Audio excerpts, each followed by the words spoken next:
At the South Carolina School for the Deaf and Blind in Spartanburg, the spirit of Martha Walker is said to walk on the stairs and patrol the third floor of Walker Hall. One night on campus, the grave historian follows the whispers and finds out what Martha's really guarding and why she won't sit down and rest.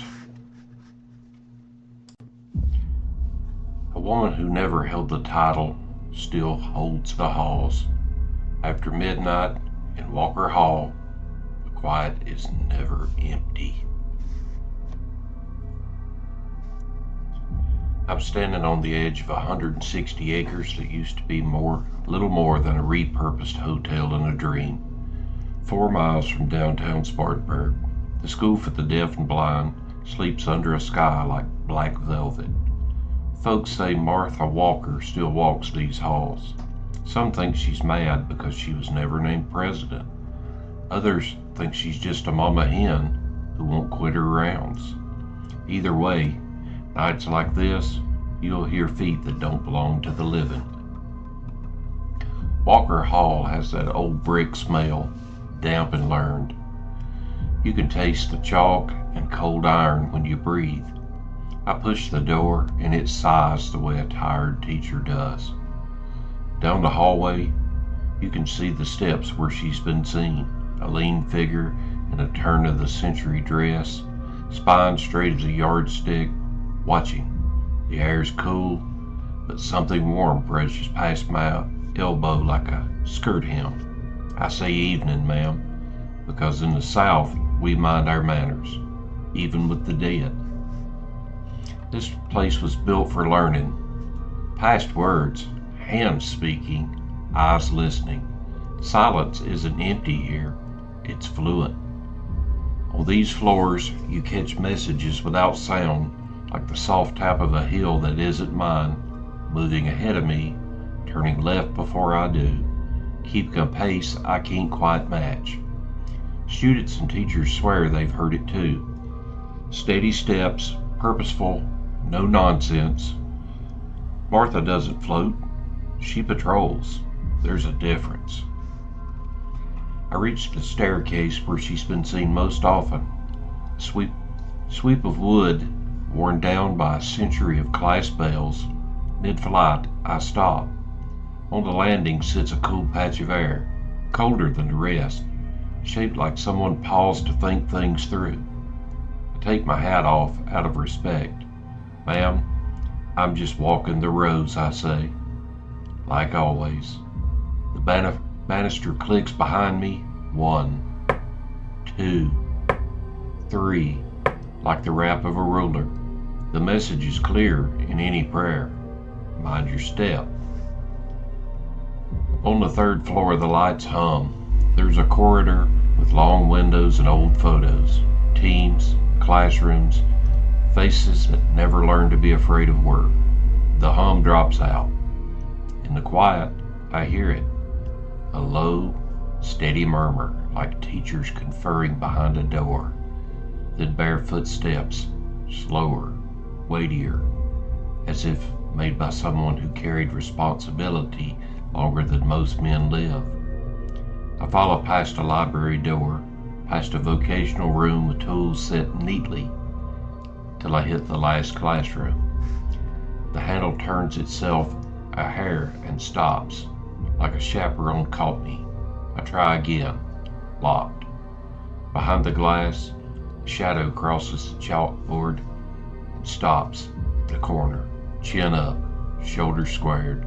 I don't see her face, but I know that posture. It's the kind of spine you get from holding a school together when no one writes your name on the door. Mrs. Walker, I say. Folks wonder why you keep walking. Is it because you were never called president? Or are you just making rounds while the kids sleep? The exit light flickers once, then steadies. Down the hall, a bulletin board flutters, though no vent is running. Behind me, chalk starts to write on its own, letter by letter, thin, careful, stern handwriting, slanted right. P R E S E N T. Present. Not president. Present? The chalk drops. The meaning lands. She isn't chasing a title. She's taking attendance. I found an old ledger in a display case. List of names, roles, dates, all neat as fence posts. Presidents get bold inks, staff get thin lines. There's a page for 1849, a page for the years after, a blank where a woman should have been. I press my hand to the glass. They ought to put you here, I say.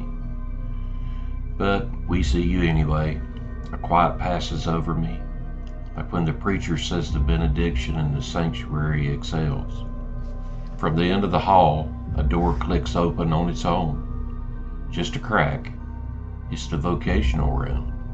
Inside, the tools gleam in their places, ready for tomorrow that hasn't come yet. I swear I hear her. Boots on wood, measured, satisfied, doing one last lap. I go back to the staircase and count steps out, 1 to 10, the way a teacher counts her class after lunch. The air behind me shifts. Light as a hand on my shoulder. I stop at the landing where the cold spot was. It's not cold now. It's nothing at all, which somehow feels like rest. Go on, I say. They're in good hands, and if you need somebody to walk the rows, you know where to find me. The building settles, timbers talking low, the old way. Then, from the 3rd floor, a final footfall, not angry, not sad, just present. Maybe Martha Walker stays because a campus this size needs eyes in the night, a keeper of keys who doesn't sleep. Maybe she stays because the world kept her name off a line it should have had, and until that ledger is fixed in ink and memory, she's making sure that children are counted. Either way, the lesson's the same. Duties outlive titles. Some folks graduate, some folks stand watch. If you want more Southern stories that walk where the living and the dead cross paths, subscribe and walk the rows with me, and I'll keep the lantern lit.